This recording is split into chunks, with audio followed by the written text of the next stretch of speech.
Hi, Tom Bodette. This year, Motel 6 is celebrating 50 years of helping people save more for what they're traveling for. So they baked a cake and decorated it with those candles that never go out. See what they did there? Little visual metaphor for how the light's always on. Okay, seriously, how do I put these candles out? I got stuff to do. I'm Tom Bodette for Motel 6. 50 years and the light's still on. Well, this was not meant to be an advertisement for Motel 6 this morning, but interestingly enough, these ads that Motel 6 has been around, as they said, for over 50 years, and the marketing firm who came up with their little slogan, that has been going for 33 years. Think about that. In this day of marketing that has to turn over all the time to be fresh and relevant, they seem to have found one that's stuck with them. And what's Tom Bodet's famous tagline? We'll keep the light on. We'll leave the light on. Yeah. Because, I think they want everyone to know that everybody is welcome day or night. And because they're leaving the light on, they're saying it's okay to arrive late. Nobody's a stranger and everybody's welcome. And it reminded me that 11 days from today, on December 12th, we're going to be celebrating the 10th anniversary of our first worship service in this building. 10th anniversary. And it reminded me back when we were designing, when our building team was putting together the concept and the thoughts about what we wanted to make sure that our building said. They designed a tower with a light that was going to be on all the time. And it was, of course, an architectural device, and we want to see that picture that, oh, it's not coming up. Okay. We had a great sunset picture. But anyway, just picture the tower with the light on as you drive by on Cave Creek Road. And we wanted that to be a statement to the community that it's okay to arrive at any time. And some of us do that on Sunday mornings, and that's okay. But nobody's a stranger, and everybody's welcome. And we especially wanted people to know and to get connected with the one who said these words. He said, "I am the light of the world. Whoever follows me will never walk in darkness." And in Jesus' most famous sermon, the Sermon on the Mount, I think he shocked his followers when he said, "Now you are the light of the world. You are the light of the world." So we're here today because those early followers of Jesus took those light of the world words from Jesus, and they took them very seriously. They didn't have buildings, and they didn't have a lot that we have today, but his little group of followers grew and grew and grew. And they trusted in the fact that the risen Jesus, the risen from the dead Jesus, had changed their lives. And so because of that, because they saw the heart of God, they became lights too. And then Jesus would tell stories to inspire his followers, and of course to inspire us who have come behind. And the implication was Jesus saying to us, you need to know the heart of God. You need to know the heart of God, because when you realize what God's heart is like, he said, then you too will become, your light will shine very, very, very brightly. This morning we're going to look at one story in particular, but we're going to look at what builds up to that one story to help us understand what Jesus was saying to them in that day and to us today. And the first two verses of Luke chapter 15 sort of set it up for us. Let's read that. It says, tax collectors, and other notorious sinners often came to listen to Jesus teach. This made the Pharisees and teachers of the religious law complain that he was associating with such sinful people and even eating with them. Now there's a whole lot in these first two verses for us to just sort of pick out here. First, Notice Luke mentions the tax collectors and the notorious sinners that were the ones that people who were the bad news people of the day, at least to Jesus' followers, to the people that were listening to Jesus, the Jewish people. They were the real losers, because the tax collectors, of course, worked for Rome, and they gathered taxes from the Jewish people, and that was a very unpopular thing to do. And strangely enough, though, it was those people who were you might call the social misfits of the day, that were the ones that seemed to come to listen to Jesus, because he had a message for them that they needed to hear. And as it turns out, all of us need to hear. They loved to listen to Jesus. And on the other hand, there was another group of people that that Luke identifies there as the Pharisees and the religious leaders. And they don't seem nearly as happy with Jesus. In fact, their words, it says, what does it say about them? That they grumbled and complained about Jesus more than anything else, and especially about the company that he was keeping. They thought that, Jesus, if you say you're really connected to God, you ought to hang around with more reputable people than that. But you're hanging around with the worst of the worst. And Jesus was not only just hanging around with them, but he was going one step further. He was eating with them. He was sharing meals with them. Eating meals in most cultures is a sign of friendship and sharing at the deepest level. Jesus is practicing a radical kind of hospitality with these people. He was busy in creating a new community where everybody knew that they were welcome. His message to them was, I love you very much, and I want to help you grow to be all that God has created you to be. All that God has created you to be. And so, after this introduction, Luke tells us 3 stories that Jesus actually told. The first 2 are very similar. They're very short, and they can be just summarized very quickly. We know them, of course. The first one is a shepherd has 100 lambs, and one gets lost. The second story is a woman has 10 silver coins, and one gets lost. Something of value is lost in both of these. And in each case, the owner drops everything they have and goes to look for what was lost. And when the owner finds it, when the shepherd finds the lamb, and when the woman finds the coin, there's great celebration over finding that one lost thing. And Jesus, in fact, uses the word joy 5 different times in describing the response to it. In fact, he says there is joy in heaven. There's a party going on in heaven because that one lost thing was found. But Jesus has one more story to tell that's even a little bit more pointed. In verse 11, he starts off with this sentence, a man had 2 sons. A man had 2 sons. And right away the people would have noticed that this one was about people. This one wasn't about animals, and it wasn't about things. This is about 2 boys, both of whom rebelled. And it's about a father. Those are the 3 characters in this particular story. As I read this passage and sort of pored over it over these last weeks, all 3 of these characters, I looked at them and I thought, gosh, I can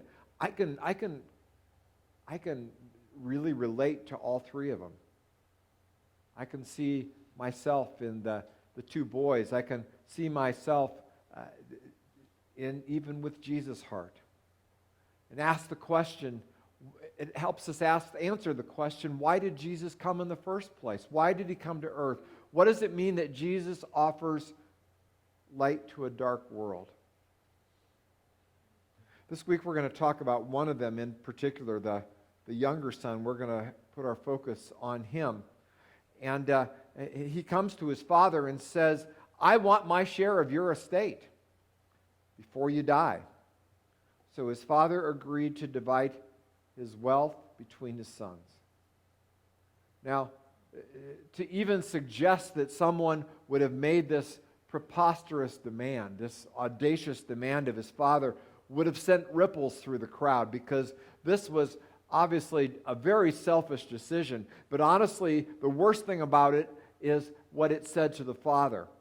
It was a radical contradiction to the traditions of that day. It would have been a very, very, very disrespectful thing to do, and humiliating for the father. And they would know this to be a fatal break in this relationship between with his dad.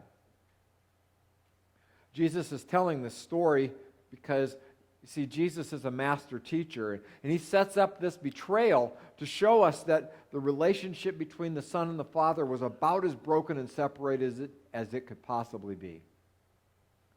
It was about as broken as it could be. So Jesus tells us that the younger son, in verse 13, it says, he packed all of his belongings and moved to a distant land.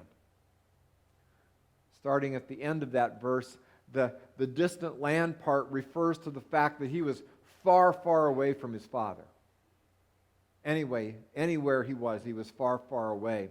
And unlike the sheep and the coin, in this case, the character actually initiates the lostness. This is a conscious mutiny on his part. And then it says this younger son took a third of his father's estate, and in a very short order, he blows it all. He spends it all on what Jesus calls wild living. He wasted all of his money on wild living, on the pursuit of pleasure and momentary satisfaction, on immediate gratification, on choices that were obviously destructive to him and to others. And as he burns through all of his resources, Jesus adds, a great famine swept over the land, and he began to starve. He began to starve. Once again, this was a very painful time. Sometimes it's the pain in our lives that becomes the defining moment for change, isn't it?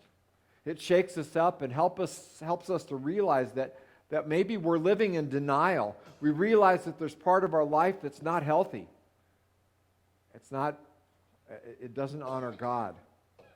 It's destroying us, and it's causing harm to others. So now, in his desperate pursuit of something to pay the bills, he's given the job of feeding the pigs. He's a Jewish boy. He's a Jewish boy who left home, who wastes his money, and now he's spending his days with the pigs, and the people would understand that it can go no lower than that. It can go no lower than that. This was hitting the bottom. He was as far away from his family and his community as he could possibly be. His situation looked very dark.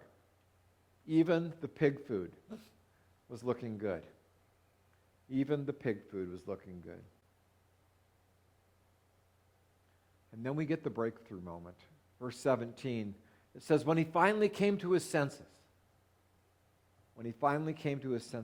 he realized what he'd done, and he realized it was time to make some changes. Now, if you're a parent today, this coming to your senses is a moment that you know very well that you can't manufacture for your child. You can't will it into their mind and their heart. You can't do it even for another friend. You can pray, and you can counsel, and you can pray some more. But ultimately, it's between them and God. Getting a little bit closer to home, this coming to our senses moment is also a realization that nobody else can decide for me or for you. It's between you and God. It's between God and me. And in this account, actually what happens is the younger son realizes that even his father's hired hands had it much better than he had it. And so he devises a plan to go back to his dad and In verse 18, we hear him rehearsing his speech, what he's going to say over and over. He says, Father, I have sinned against both heaven and you, and I am no longer worthy to be called your son. Please take me on as a hired servant. Please take me on as a hired servant. To those listening to Jesus, this probably seemed like, wow, this seems like a pretty good plan. This seems like a good thing. If he grovels and begs long enough for some kind of mercy, maybe, just maybe, the Father will give him partial love. Give him a little bit of forgiveness. The Son was thinking that his Father's love was conditioned on his performance.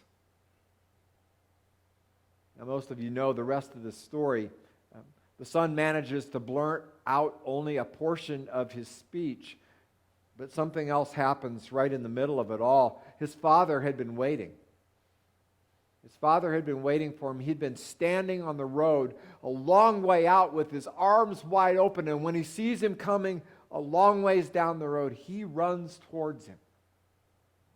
He runs towards him. And the boy, who seems so far away from his father, is restored in his relationship with his Father.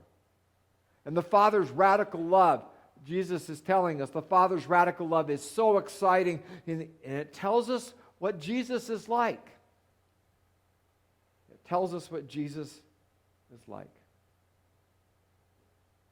Just a question for you. Have you ever been the younger son or the younger daughter? Maybe you might even be the younger son or younger daughter right now. Or maybe somebody else's picture is coming to mind who is a younger son or a younger daughter to the T. Well, whoever it is, for all of us, Jesus wants all of us to know, all the younger sons and the younger daughters, no matter what age we are, to know that there is no distance that you can go away from God, that his arms are not always wide open, waiting for your return. You might be feeling that you've been away from God for so long that he's absolutely forgotten your name. But nothing could be further from the truth. Nothing could be further from the truth. No relationship is so broken that God does not love you and wants you to live with all the benefits of his love. As I look back, I can remember a time when I was that prodigal. When I was that prodigal younger son. And I'm so glad that God used some friends of mine to shine the light of Jesus through their lives so that I could see clearly who Jesus really was. In the words of Motel 6, she might say that Jesus left the light on for me. Jesus left the light on for me. And though you might be feeling far away from Jesus right now, there are some friends around you who you've been here this morning who want to shine the light of Jesus on you too. Doesn't matter what you've done or how old or young you are, Jesus has his light on for you. He's inviting you into a relationship with him, and that will help you see life in a different, more purpose-filled, rewarding sort of way, but mostly living in the love of Jesus. Now, you might say, wow, that is an amazing love. That love of God that comes through Jesus, that prodigal love, that prodigal Father that shows us God's amazing love. We got to get that message out to the world because everybody needs to know that. What is the best way for this message to get out to the world? Going back to the celebration of our 10th anniversary, is the best way a lit tower on 33175 North Cave Creek Road? Is that the best way for those with a broken relationship with Jesus to really hear the message? Well, it's not a bad thing. It's certainly not a bad thing, and certainly we invite people in, but remember it says that as Jesus was dealing with people, the people who most loved to be around Jesus were those who were most far from God. And sometimes coming to a place like this is not the first place they're going to come. It's not going to be their first connection. The message of the lit tower by itself is, here we are, come and see us. Here we are. I honestly don't think a lit tower was what Jesus was proposing. I really don't. Jesus told us in very uncertain terms, and the first word is the most important one. He said, you are the light of the world. You are the light of the world. He didn't say your church building is the light of the world. He didn't say that you and I are vehicles through, he did say that you and I are vehicles through which Jesus' light can shine in an authentic way so that others can get to know him. So let's get even more specific about this. You and I live in a neighborhood, and I believe that it's no accident that you live where you live. No accident. Jesus has placed you there. Jesus has placed us there. And though we probably don't live in a home that has a big, huge strategic tower with a light on the top of it, at least most of us don't, our homes and our geography is very strategic. And those of us who live in our homes, according to Jesus, we are the real lights of the world. Wherever you live, wherever you work, wherever you play, wherever you work out, wherever you shop, wherever you volunteer, notice the common denominator in each of those little phrases is what? You. You. You are a light. The light is lit up by Jesus. What kind of light are you going to be? Does your light point people to Jesus? Does your light point others to the light of the world? Over these next weeks in Advent, we want to challenge each other with a few very simple activities that hopefully will draw our attention to reaching out in our neighborhoods. I mentioned that I believe that it's no coincidence that you live where you do. Jesus has called you to be a light there. But just a couple quick challenges for us this morning. The first one is, how many of your neighbors can you actually name? How many of your neighbors can you actually name? I just challenge you to get a notepad out and write them down. And write them down.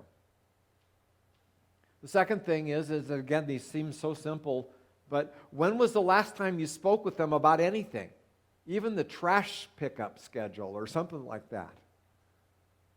When was the last time you spoke with them about anything? You know, in our world with garage doors that do what they do and with walls around our backyards, it's real easy to go a long time without talking to the people around us.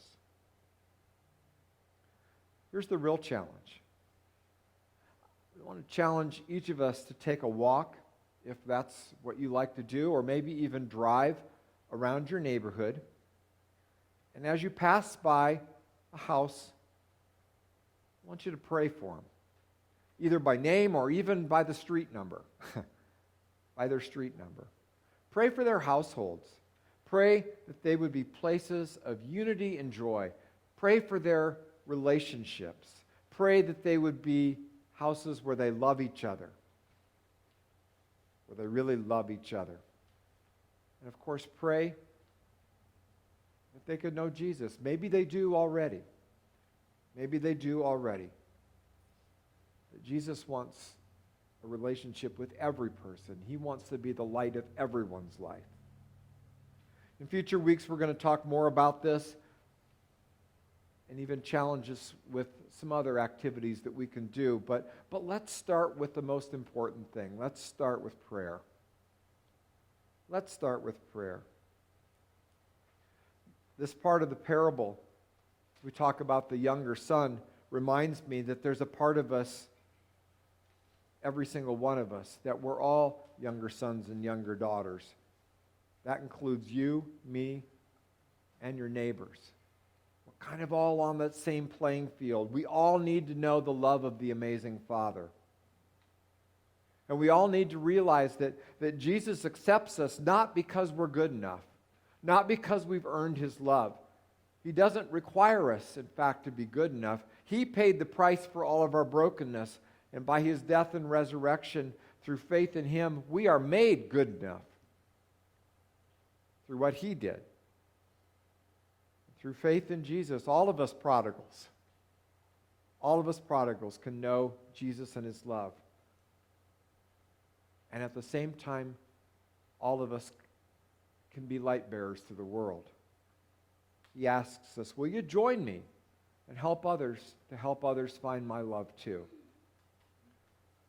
I want you today, whenever you hear this verse from the Sermon on the Mount, the verse that's really been the core verse that describes our church, when you hear Jesus say, you are the light of the world, please be reminded that what Jesus was talking about is something much more than just a structural landmark and an architectural achievement, even though it's very nice. He said, you, Y-O-U, are the light of the world. And he's challenging us to allow, as imperfectly as we do it, to allow that light to shine through to others. Join me in prayer, if you would, please. God, thank you so much for this time to reflect on understanding what your heart is like. We thank you for Jesus' parable that reminds us of the incredible love of this father who was there waiting for his son, who had ventured away, who had strayed away, far, far away. And we thank you, God, that there are always arms wide open waiting for us. And we pray, God, that if we are that one who has strayed away this morning, that, God, that we would see that it's been far too long.